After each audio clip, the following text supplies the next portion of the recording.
జగదీష్ బాబు గారు, శ్రీ ఫణేంద్ర గారు, అలాగే ఈ ట్రస్టు సేవా కార్యక్రమంలో పాల్గొంటున్న వైద్యులు, వారికి సహకరిస్తున్న వారు, దాంతోపాటు ఇవాళ ఢిల్లీ నుంచి ఈ కార్యక్రమానికి మద్దతు ఇవ్వడం కోసం వచ్చిన యువరాజ్ సింగ్ క్రికెటర్, వారి ఫౌండేషన్ సభ్యులు, అలాగే ఈ యొక్క ట్రస్టు నడవడానికి స్థాపనకు ఎంతో సహకరించినటువంటి రాజుగారు, వారి కుటుంబ సభ్యులు, అలాగే ఈ కార్యక్రమంలో పాల్గొంటున్న మన స్థానిక శాసనసభ్యురాలు లలిత కుమారి గారు, మిత్రులు, ఈ యొక్క చుట్టుపక్కల గ్రామాల వాళ్ళందరికీ నా యొక్క శుభాకాంక్షలు, అభినందనలు. దయచేసి మాడదమ్మా బాబు, మాట్లాడదని చెప్పండి. వెనక ఎవరు మాట్లాడదని చెప్పండి. నేను ఎక్కువగా మాట్లాడను. ముఖ్యంగా శ్రీ జగదీష్ బాబు గారు, ఈ గురుదేవ్ చారిటబుల్ ట్రస్ట్ చేస్తున్న సేవా కార్యక్రమాల గురించి మిత్రులు అశోక్ గారు, తర్వాత హరిబాబు గారు, వారి ద్వారా తెలుసుకొని నేను ఈరోజు ఈ కార్యక్రమంలో నేను కూడా భాగస్వాములు అవుదామనే ఉద్దేశంతో ఇక్కడికి రావడం జరిగింది. ఇక్కడికి వచ్చిన తర్వాత ఈ సేవా కార్యక్రమం చూసినప్పుడు నాకు మనసు నిజంగా ఎంతో ఉప్పొంగింది. ఇంత చక్కని సేవా కార్యక్రమాన్ని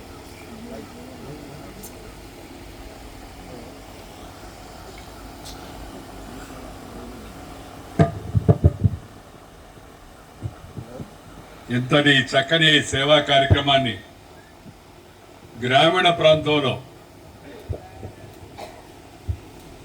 ఏర్పాటు చేయడం, అంకిత భావంతో అక్కడే నివాసం ఉంటూ ఈ సేవా కార్యక్రమాన్ని పర్యవేక్షిస్తూ ప్రోత్సహించడం అవుతుందో చాలా గొప్ప విషయం, అద్భుతమైన విషయం.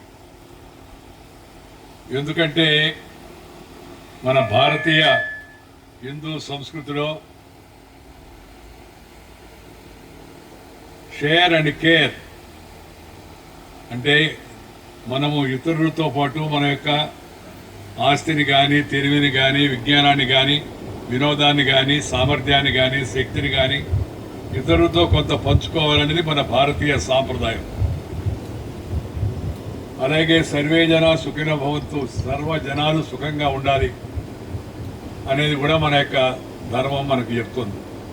దాన్ని దృష్టిలో పెట్టుకొని దురదృష్టవశాత్తు ఈ యొక్క మహమ్మారి అంటే క్యాన్సర్ వ్యాధి పీడితులైన వారు, అలాగే అంగవైకల్యం కలిగిన వారు, వారందరినీ గుర్తించి వారి కోసమని వారు నగరాలకు పెద్ద ఆసుపత్రులకు రావాల్సిన అవసరం లేకుండా ఆసుపత్రే సేవా సంస్థే వారి దగ్గరకు వచ్చే విధంగా ఇక్కడ ఈ కొత్త వలసలో ఈ చిన్న ప్రదేశంలో ఇంత మంచి సేవా కార్యక్రమం ఏర్పాటు చేయడం నిజంగా చాలా గొప్ప విషయం. దానికి మనం అందరం కూడా మరి జగదీష్ బాబు గారిని అభినందించాల్సిన అవసరం ఎంతో ఉంది.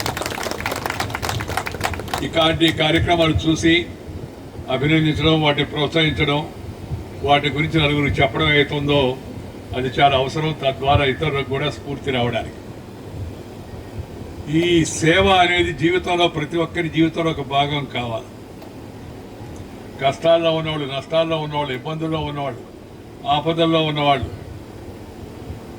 అన్యాయానికి గురైన వాళ్ళు, అక్రమాలకు లోనైన వాళ్ళు, అత్యాచార పీడితులు, అలాంటి వాళ్ళు ముఖ్యంగా మనం ఆదుకోవాల్సి ఉంది. ఆ తర్వాత బలహీనంగా ఉండేట వాళ్ళు, బలహీన వర్గాల వాళ్ళు, ఎవరికైతే ఆర్థిక శక్తి లేదో, ఎవరికైతే అందుబాటులో లేవో అలాంటి వాళ్ళు కూడా మన సమాజం, ప్రభుత్వాలు ఆదుకోవాల్సిన అవసరం ఎంతో కూడా ఉంది. ఈరోజు ఆ లక్ష్యంతో, ఉన్నత లక్ష్యంతో మరి శ్రీ కేవి చౌదరి గారు నాకు మిత్రులు, ఒక నిజాయితీ అయిన ఆఫీసర్ ఆయన, దాని అన్నిటికన్నా మించి ఒక మంచి మానవతావాది. ఆయన ప్రోత్సాహంతో మరి ఇక్కడ ఈ యొక్క సేవా కేంద్రాన్ని ఏర్పాటు చేసి దీని ద్వారా ఈ చుట్టుపక్కల గ్రామాల వాళ్ళందరికీ, ఈ ప్రాంతాల వాళ్ళందరికీ సేవా కార్యక్రమం ఏర్పాటు చేయడం చాలా అభినందనమైన విషయం. దాంతోపాటు 27 సంవత్సరాలుగా ఈ సేవను కొనసాగించడం, ఆరంభిస్తూ ఉంటారు చాలామంది, ఆర్భాటం చేస్తూ ఉంటారు, కానీ దాన్ని కొనసాగించడం కొద్దిమంది మాత్రమే చేస్తారు. అలాంటి కొద్ది మందిలో, మంచి మనుషుల్లో శ్రీ జగదీష్ బాబు గారు, వారి యొక్క సేవా బృందం ఒకరని చెప్పని నేను భావిస్తూ ఉన్నాను. ఈరోజు ఒకటి గ్రామీణ ప్రాంతాల్లో ఉండే వాళ్ళకి సేవ చేయడం చాలా అవసరం. పట్టణాలు అభివృద్ధి చెందాయి, పట్టణాల్లో అన్ని అందుబాటులో వస్తున్నాయి. పట్టణాల్లో ఏమైనా జరిగినా పత్రికలో వస్తూ ఉంటుంది. ఎక్కడైనా అన్యాయం జరిగినా పత్రికలు ప్రధానంగా దాన్ని ప్రచురిస్తాయి. కానీ గ్రామీణ ప్రాంతాల్లో అన్యాయం జరిగితే చెప్పుకునేదానికి వినేదానికి తక్కువ మంది ఉంటారు. అలాంటప్పుడు గ్రామీణ ప్రాంతాల్లో ఇలాంటి అద్భుత సేవా కార్యక్రమాన్ని వారు ఏర్పాటు చేసి 27 సంవత్సరాలు అహర్నిశలు ఈ సేవా కార్యక్రమాన్ని కొనసాగించడం అవుతుందో చాలా గొప్ప విషయం. ఇది ఎంతోమందికి ఆదర్శప్రాయం అవుతుంది, స్ఫూర్తి అవుతుందని చెప్పని నేను భావిస్తూ ఉన్నాను. ఈరోజు అంగవైకల్యం ఏర్పడిన వాళ్ళు, అలాంటి వాళ్ళని గుర్తించి వాళ్ళకు కావలసిన సదుపాయాలు, వాళ్ళకి కావలసిన పరికరాలను ఏర్పాటు చేయడం అవుతుందో ఇది కూడా చాలా గొప్ప సేవా కార్యక్రమం. అలాంటి కార్యక్రమాన్ని చేపట్టి 2,40,000 మందికి పైగా మరి ఈ యొక్క ఆధునిక అత్యంత మరి ఉపయోగకరమైన ఈ పరికరాలను వారికి సమకూర్చడం, వారి కోసం ఇంత పెద్ద ఎత్తున ఇన్ని బెడ్స్తో హాస్పిటల్ ఏర్పాటు చేయడం, దానికి కావాల్సిన అధునాతన సాంకేతిక పరిజ్ఞానాన్ని ఉపయోగించి కావాల్సిన అన్ని యంత్రాలను, పరికరాలను ఇక్కడికి తీసుకొచ్చి వాటిని లక్షల కోట్ల రూపాయల్లో మరి మిత్రుల యొక్క సహకారంతో వాటిని ఇక్కడ నెలకొల్పడం, గ్రామీణ ప్రాంతాల్లో నెలకొల్పడం చాలా గొప్ప విషయం. వారి ప్రయత్నాన్ని మన అందరం అభినందించడమే కాకుండా మనం చేయూతనివ్వాల్సిన అవసరం ఎంతో కూడా ఉంది. ప్రతి ఒక్కరు కూడా నేను చెప్పేది ఏంటంటే, జీవితంలో ప్రతి ఒక్కరికి సేవ అనేది ఒక భాగం కావాలి. Service should be part of every human beings life. జీవితానికి సంపూర్ణము, జీవితానికి అర్థము ఎప్పుడు వస్తుందంటే ఒక సేవ అనురక్తి కలిగినప్పుడు, ఆ సేవాభావంతో ముఖ్యంగా అందుబాటులో లేని వాళ్ళకి సేవ చేసినప్పుడు, ఆ సేవాభావాన్ని గ్రామీణ ప్రాంతాల వాళ్ళకి చేసినప్పుడు, ఆ సేవాభావాన్ని నేను ఇందాక చెప్పినట్టుగా అంగవైకల్యం కలిగిన వాళ్ళకి చేసినప్పుడు ఆ సేవకు మరింత వన్నె వస్తుంది, పేరు వస్తుంది. అలాంటి కార్యక్రమంలో భాగస్వాములు కావడం కోసం ప్రతి ఒక్కరూ జీవితంలో, నేను కూడా నా జీవితంలో ఇది చేశాను అని చెప్పినట్టు ఆలోచన ప్రతి ఒక్కరికి రావాలి. దాంతోపాటు సమాజం మనకి ఇచ్చింది, మనకి జన్మనిచ్చిన తల్లిదండ్రులు, మనం పెంచి పెరగడానికి అంతా కూడా కార్యక్రమ ఉపాధ్యాయులు, లేకపోతే మనకు సహకరించిన ఇరుగు పొరుగు వారు, అలాగే సమాజము, వీటిని తిరిగి మనం తిరిగి ఇవ్వాలి. నేను ఇందాక చెప్పాను కదా, అమెరికా వెళ్ళేవాళ్ళు చాలామంది అమెరికా వెళ్తుంటారు. రాబోయే రోజుల్లో అమెరికాలో ఉన్నవాళ్ళు ఇక్కడికి రాబోతున్నారు, అది తెలుసుకోండి. మనం అది అమెరికాకి వెళ్లాల్సిన అవసరం కూడా లేదు. అన్నీ కావాల్సిన అధునాతన సాంకేతిక పరిజ్ఞానం అంతా మన దేశంలో ఉంది. ప్రపంచంలో ఉన్న పెద్ద పెద్ద ఈ సాంకేతిక సంస్థలందరికీ సీఈఓలు చూడండి, ముఖ్య కార్యనిర్వహణ అధికారులు భారతీయులుగా ఉంటున్నారు, తెలుగు వాళ్ళుగా ఉంటున్నారు. సత్యానాదాడి దగ్గర నుంచి అంటే మన తెలుగు వాళ్ళలో, మన భారతీయుల్లో, ఈ నేలలో, ఈ భూమిలో, ఈ ఆకాశంలో, ఈ నీటిలో, ఈ వాయువులో అంతర్లీనంగా అంతటి శక్తి, అంతటి తెలివితేటలు నిబిడీకృతం ఉన్నాయి. వాటిని గుర్తించి వాటిని ప్రోత్సహించి పైకి తీసుకురావాలి.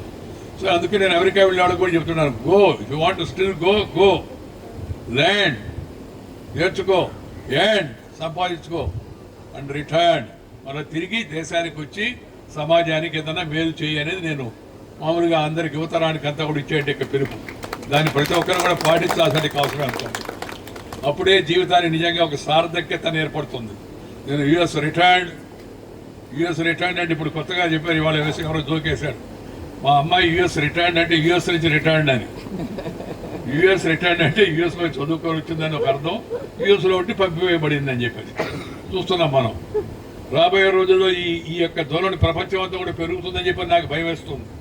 అందువల్ల మనం వాటి మీద ఆశ పెట్టుకోకుండా మన దేశంలో ఉండే సౌకర్యాలు, మనకు దగ్గరగా ఉండే వాటిని మనం ఉపయోగించుకొని మనం తిరిగి సమాజానికి కొంత సేవ అందించే కార్యక్రమాన్ని ప్రతి ఒక్కరు కూడా జీవితంలో దాన్ని ఒక అంతర్భాగం చేసుకోవాల్సినప్పుడే ఆ జీవితానికి ఒక అర్థం వస్తుంది, పరమార్థం అది కూడా లభిస్తుంది. అలాగే పుణ్యం మీద నమ్మకం ఉంటే పుణ్యం కూడా లభిస్తుంది. మంచి పనులు చేసిన వాళ్ళకి మంచి సంగతులు ప్రాప్తిస్తాయని చెప్పి మన పెద్దవాళ్ళు చెప్తూ ఉంటారు, మన ధర్మం చెప్తుంది.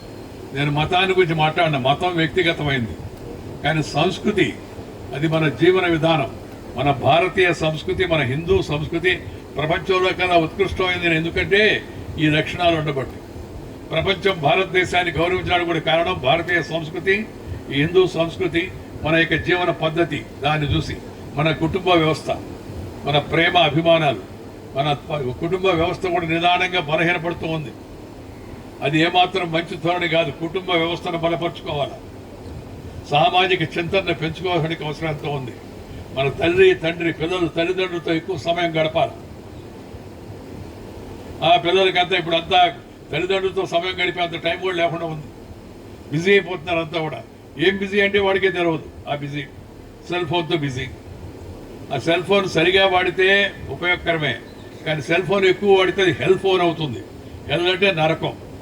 మనసంతా అశాంతి ప్రాయం అవుతుంది. రాత్రిపూట సరిగా నిద్రపట్టదు, తిన్నది సరిగా జీర్ణం కాదు, మన వ్యక్తిత్వ వికాసం కూడా రాదు. అందుకని దయచేసి ఫోనును అవసరం మేరకే వాడండి. కొంపలు మునిగిపోవు కొద్దిసేపు చూడకపోతే ఫోను. పిల్లలకి అలవాటు చేయబాకండి. ఎక్కువ చిన్నపిల్లలకి అసలు ఆడుకునేదానికి కూడా కొంతమంది సెల్ ఫోన్ ఇస్తారు. అదొక పెద్ద బలహీనత. కుటుంబ వ్యవస్థ బలహీనపడడానికి అదొక కారణం. అందువల్ల అది వద్దు. ఇది అలవాటు ఎక్కువైపోయి ఇప్పుడు నేను అక్కడక్కడ చెప్తూ ఉంటాను. ఎందుకంటే కావాలని కొన్ని ఉదాహరణ చెప్తాను. ఆ ఉదాహరణ కూడా కాస్త దాకా తీసి చెప్తుంటాను. ఏంటంటే ఫోన్ చూస్తుంటారు, ఎక్కువగా చూస్తుంటారు. సొంత ఆలోచన పోద్ది, విజుగీష ప్రవృత్తి పోద్ది, మిషన్ మీద ఆధారపడతారు. ఇక్కడి నుంచి కొత్త వలస నుంచి విజయనగరం ఎంత దూరం అంటే వాడు గూగుల్ చూస్తాడు. తెలుసున్నా కూడా లెక్కేసుకోడు, గుర్తుపెట్టుకోడు. తల్లిదండ్రుల ద్వారా చెప్పిన విషయాన్ని చెప్పడు, గూగుల్ చూస్తాడు. ఈ గూగుల్ అలవాటు ఇలాగే అయిపోతే కొద్ది రోజులు దాటిన తర్వాత మీ పెళ్ళైతే నీ భార్య పేరు ఏందంటే గూగుల్ చూస్తాడు. భార్య పేరు ఏంది అంటే మెకానికల్ అయిపోతుంది.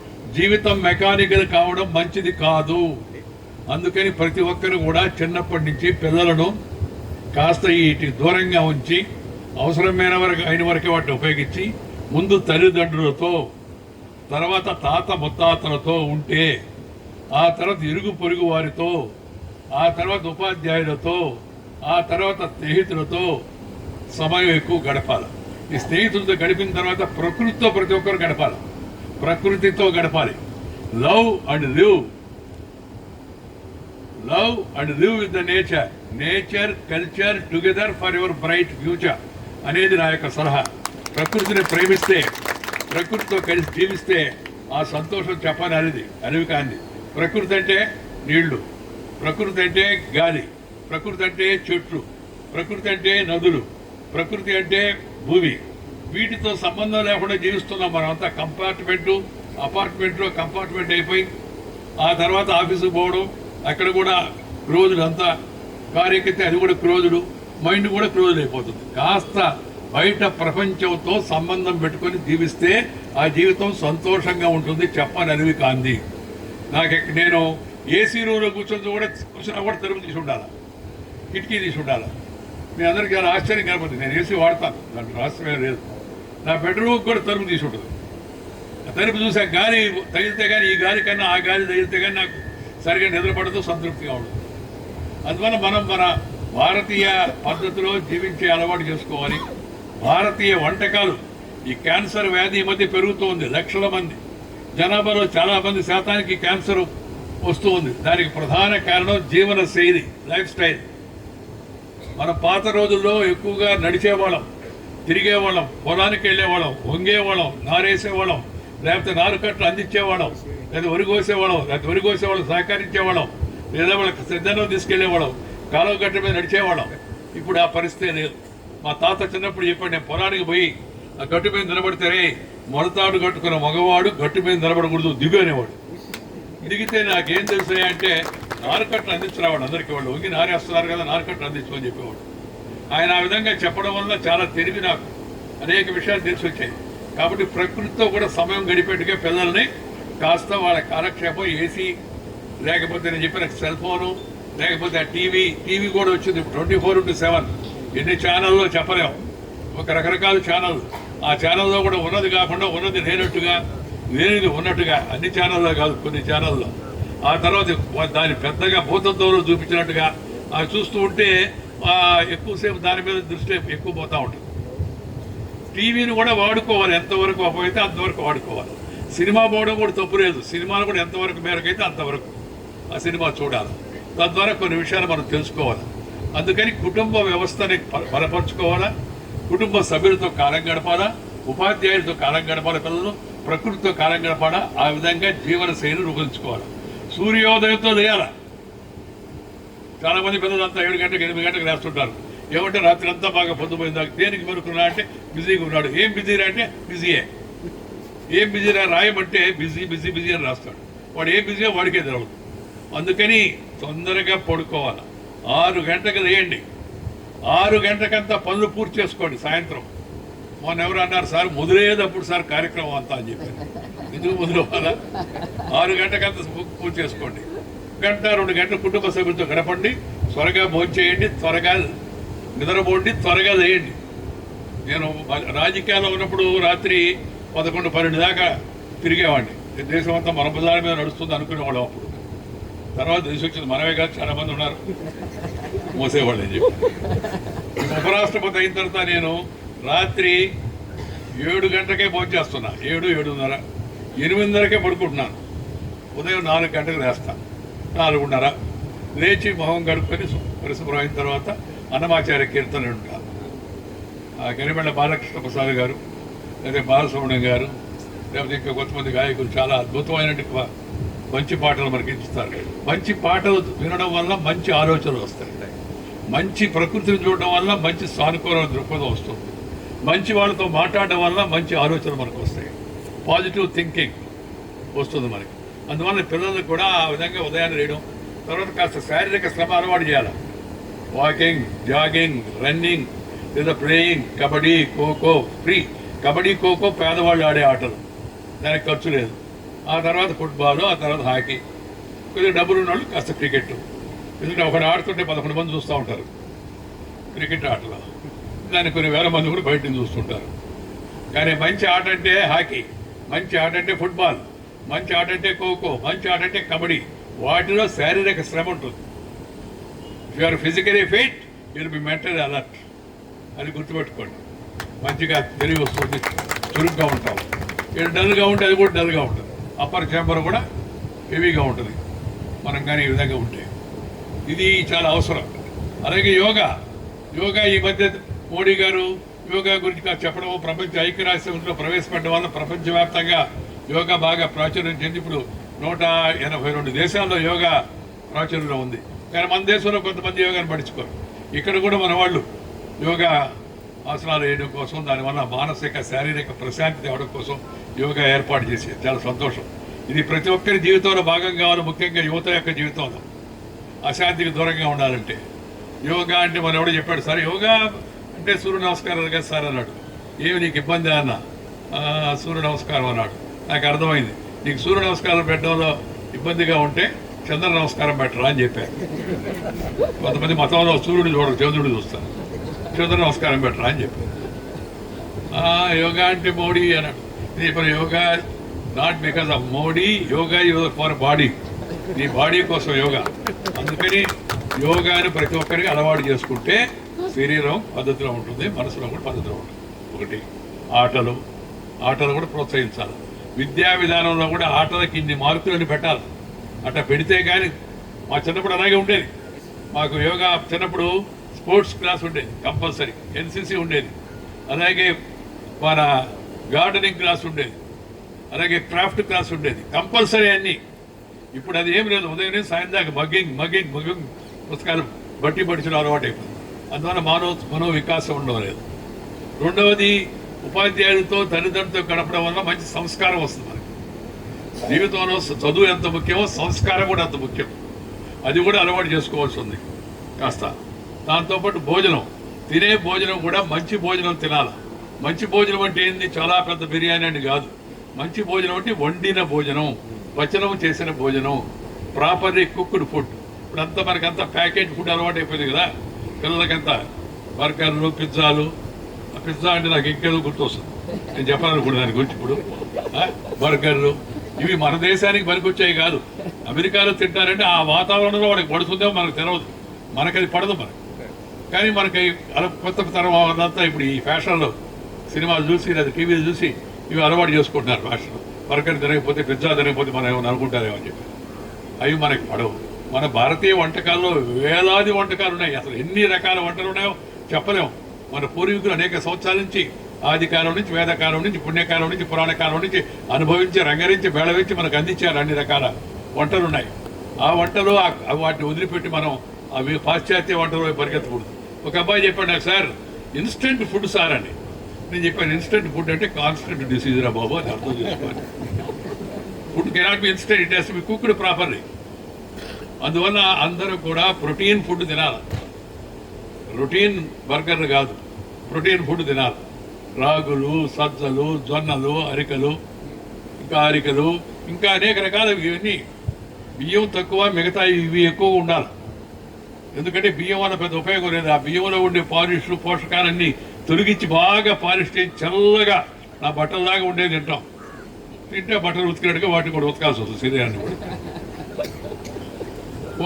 పోషకాలన్నీ తీసేసిన తర్వాత దాంట్లో ఏముంది, పిప్పి చేసిన దాంట్లో. అందువల్ల ఈ సిరిధాన్యాలు, తృణధాన్యాలు ఏతున్నాయో ఇవి తినడం వలన ఆరోగ్యం బాగుంటుంది. మన పెద్దలు తినేవాళ్ళు. ఇప్పుడు ఏదో కొంతమంది అప్పుడిప్పుడు 5 స్టార్ వాళ్ళు మొదలు పెట్టారు, రాగి సంగటి, నాటుకోడి పులుసు అని చెప్పారు. ఇది ఇప్పుడు కాదు, వాళ్ళు పుట్టక ముందు నుంచి ఉంది మన దేశంలో మొదటి నుంచి కూడా. అందువల్ల మన పాత అలవాట్లు ఇప్పుడు తిరిగి వెళ్ళాలి. బ్యాక్ టు రూట్స్, మూలాలకు తరలి వెళ్ళండి. నేను అందరికి ఇచ్చే పిలిపోయిందని జీవన శైలి మార్చుకోండి, మూలాలకు తరలి వెళ్ళండి, మంచి పద్ధతులు అలవాటు చేసుకోండి. దాంతోపాటు మిత్రులారా, నేను కోరేది ఒకటే, ఈ సేవా కార్యక్రమం చేసే వాళ్ళకి సహకరించండి. అందరూ సేవ చేయలేరు, అందరూ డాక్టర్లు కాలేరు, అందరూ ఆసుపత్రులు పెట్టలేరు, అందరూ సేవా కార్యక్రమం చేయలేరు. సేవా కార్యక్రమం చేసే వాళ్ళకి మనం కాస్త చేయూతను అందించాలి. మన తేగిన సహకారం చేస్తూ ఉండాలి. నేను ఆ మధ్య ఈ సేవా కార్యక్రమాలు చేసే వాళ్ళందరితో ఒక మీటింగ్ పెట్టించాను గుజరాత్లో. చాలా మంత్రిగా ఉన్నప్పుడు చాలామంది వచ్చారు. వరుసగా చాలామంది అడిగారు ర్యాండమ్, నువ్వేం చేస్తుంటావు, నువ్వేం సేవ చేస్తుంటావు. ఒక ఆయన లేచాడు, నువ్వేం చేస్తుంటావు చెప్పమన్నా. నేను పెద్దగా ఏం చేయనండి, పోస్ట్ ఆఫీస్ దగ్గర కూర్చొని ఎవరన్నా వచ్చి జాబు రాయడం చేతకారుడు వస్తే వాళ్ళకి జాబు రాసి పెడుతుంటారు. అది కూడా సేవే. పాత రోజుల్లో జాబు రాయాలంటే మా తాత దగ్గరికి వచ్చేవాళ్ళు చాలామంది, ఏదో మా కరణం దగ్గరికి పోయేవాళ్ళు. ఆ చదువు ఊళ్ళో వాళ్ళిద్దరికీ వచ్చి ఉండేది, జాబు రాసి పెట్టబోయా అని. చదువు వినిపించేవాళ్ళు. ఆ తర్వాత బాగుంది అంటే దాన్ని తీసుకెళ్ళి పోస్ట్ ఆఫ్ బాక్స్లో వేసేవాళ్ళు. అది కూడా ఒక సేవా కార్యక్రమం. ఆ పని కూడా చేయడం కూడా ఒక సేవా కార్యక్రమమే. అందువల్ల ప్రతి ఒక్కరు కూడా జీవితంలో సేవ అనేది, సేవ లేని జీవితం, సర్వీస్ కాని ఆ మైండ్, సర్వీస్ లేని మైండ్, అది నిరుపయోగమైంది. సేవ లేని జీవితం నిరర్థకమైంది అనే విషయాన్ని గుర్తుపెట్టుకోవాలి. ఆరోగ్యమే మహాభాగ్యం, సేవ చేయడం అంతకన్నా భాగ్యం అనే విషయాన్ని కొత్తగా మనం అలవాటు చేసుకొని ప్రతి ఒక్కరు కూడా ఈ సేవా కార్యక్రమాల్లో భాగస్వామ్యం కావాలని చెప్పి కోరుకుంటూ, మరొకసారి నేను ఇంకా కార్యక్రమం అంటే చాలా కార్యక్రమాలు పెట్టుకొని వస్తాను అక్కడికి వచ్చినప్పుడు. ఇక్కడి నుంచి మళ్ళీ చంద్రపాళెం పోవాలి, మళ్ళీ కార్యక్రమం ఉంది. వరుసగా ఉండడం వల్ల కాస్త టైటన్ చేసి త్వరగా ముగించండి అని చెప్తూ ఉంటాను. ఫార్మాలిటీస్ తగ్గించి మిగతాది చూడండి అని చెప్పని. ఈ మంచి కార్యక్రమానికి వచ్చి చూశాను అన్నీ, వారు ఓపికగా చూపించారు, అన్నీ నేను కూడా తిరిగి చూశాను. కానీ ఎక్కువసేపు మీతో అందరితో ఉండలేకపోతున్నాను. ఎంతమందితో ఉండగలను, దేశమంతా తిరుగుతూ ఉంటున్నాను. దేశం తిరిగితే నాకు ఉండే సంతృప్తి చెప్పలేని సంతృప్తి. ఈ మధ్య నేను రిటైర్ అయిపోయాను ఉపరాష్ట్రపతిగా. రిటైర్ అయినా కానీ I'm retired but not tired అని చెప్పాను. పదవీ విరమణ చేశానే కానీ పెదవి విరమణ చేయలేదు. దేశం అంతా తిరుగుతూ ఉన్నా. కాలేజీలు, యూనివర్సిటీలు, సేవా సంస్థలు, సాంస్కృతిక సంస్థలు, ఇలాంటివన్నీ వెళుతూ ఉంటారు. ఇప్పుడు అపాప చూడండి, కాస్త వైఖరి ఉన్నప్పటికీ కూడా ధైర్యంతో ఎంతో శ్రమపడి భరతనాట్యం చేస్తున్నాం. నిజంగా అలాంటి వాళ్ళకి మన అందరం చేతులెత్తి నిజంగా వాళ్ళకి సెల్యూట్ చేస్తున్నాం. అలాంటి అంటే ఆ పట్టుదల ఉంటే ఏ పని చేయొచ్చు. పట్టుదల ఉండాలి, ముందు మనసు మన స్వాధీనంలో ఉండాలి. ఉంటే ఏ పని చేయొచ్చు. ఆ అమ్మాయి చేసిన ఇదే ఉదాహరణ కదా మనకి, ఆ విధంగా చేయగలం అని చెప్పిన విషయం. సో అందరూ కూడా సేవాభావాన్ని అలవాటు చేసుకోవాల్సిందిగా, దాంతోపాటు ఇతరులకు అందుబాటులో ఉండడం కోసం మనం కూడా కొంత సమయాన్ని కేటాయించవలసిందిగా కోరుతూ, మీ అందరికీ ఇక్కడికి వచ్చి నేను వచ్చిన సందర్భంగా నేను వస్తున్నానని తెలిసి మీరందరూ వచ్చినందుకు మీ అందరికీ ధన్యవాదాలు తెలుపుకుంటూ, ఎక్కువసేపు ఉండలేకపోయినందుకు అనేది భావించవద్దని కోరుతూ నేను సెలవు తీసుకుని నమస్కారం. జై హింద్. తమ యొక్క పర్మిషన్తో 2 ఆర్టిఫిషియల్ లిమ్స్